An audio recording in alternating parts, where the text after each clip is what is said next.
Ang iniingat-ingatan ko, ang unang ngawit at muscle ko, na tinatagot ang bukuman sa tuwing kami magkasama.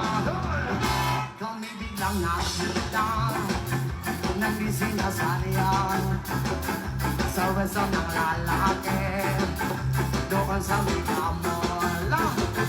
Nakatingin ka sa akin, ako'y napahiya. Sa galit ng hapon, inubot niya ako. What hair, what is that? Ayaw ko! Bata pa kaayo ko, Kul. Kul, bahalag bata ko, Kul. Buang ka ko, Kul. Why? Unyang paghumani mong buang-buang sa ako, Kul. Basa-basa ako, ha? Unta tanan, basa-basaon ka.